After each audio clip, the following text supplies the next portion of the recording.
Well, whatever happened to a multi-billion-dollar plan to siphon groundwater from rural Nevada? Officially, it's off the table, but the coalition of citizens who fought against it say they expect the so-called water grab to rise from the grave. 8 News Now Chief Investigator George Knapp says there's a large clue that proves the plan is not dead after all. George? Yeah, to paraphrase Mark Twain, reports of its death have been greatly exaggerated. SNWA no longer has the rural groundwater plan on the front burner, but it also hasn't pulled the plug. Its ongoing interest can be measured in cows and sheep and alfalfa.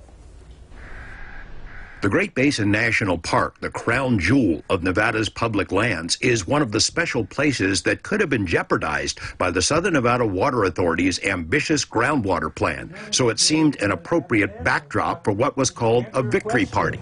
You know, how did we get here?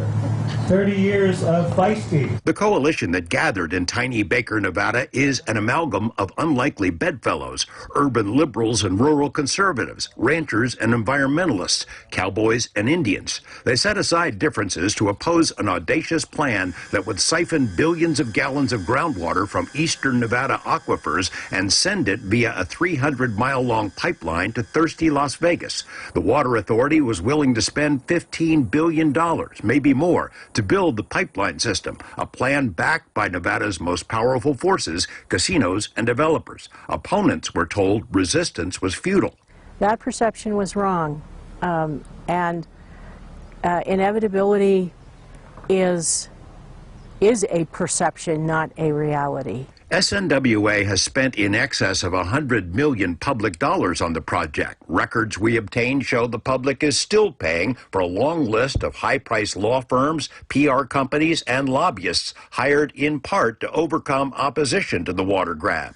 But scientific studies showed that sucking an ocean of groundwater from the rural counties could, in effect, create a vast dead zone in Nevada. A lone attorney, Simeon Herskovitz, prevailed again and again in state and federal courts. And their entire case was built on misdirection and misrepresentation of fundamental questions of fact, law, and policy.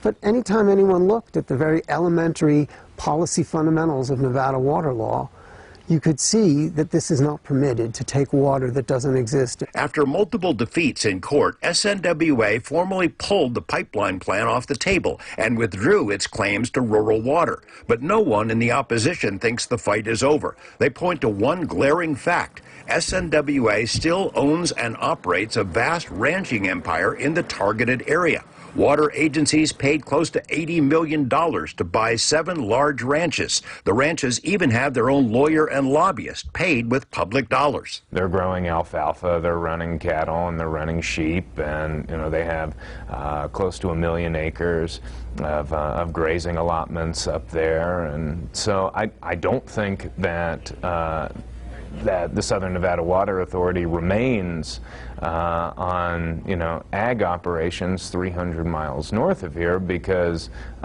they like the hay business. SNWA declined to speak with us on camera about why it is spending public dollars to raise sheep and grow hay hundreds of miles away from its customers.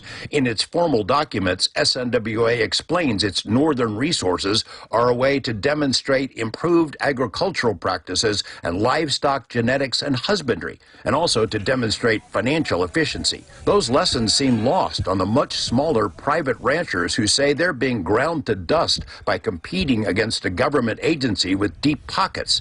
SNWA has gone after the grazing rights of ranchers Hank Vogler and Kenna Glockner, among others, forcing them into costly legal fights that have dragged on for years. It makes absolutely no sense.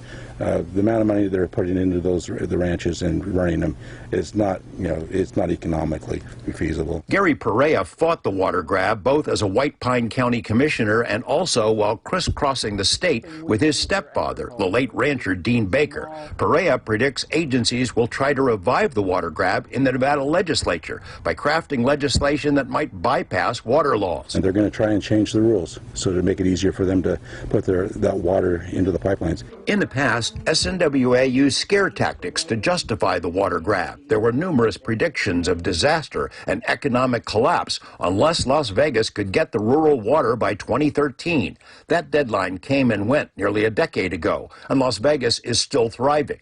Opponents say extended drought is likely to be the new excuse. Headlines about climate change and images of the drop in water levels in Lake Mead have already generated statements about how SNWA needs to leave all of its options on the table. When we asked whether the rural pipeline is dead or alive, SNWA told us, quote, it has been deferred. They deferred that project from their water resource plan, but they never said that we will never do this ever. As mentioned, SNWA declined to speak to us on camera, but did provide written answers to our questions about the ranches that it owns. You can read all of that on our website, 8newsnow.com. You can get there by scanning this QR code, and if you missed it, we'll put it back up for you again after Ted's forecast. George, some of our viewers might remember hearing the predictions of doom and gloom if Las Vegas didn't get that rural water. How could they be so wrong in those predictions? Well, I think there was a little bit of hyperbole and showmanship in there. I saved some classic headlines from back in the bad era of the water wars. This is one from, it predicts a drought emergency likely by 2005. Here's the one you saw in that story saying that Las Vegas growth will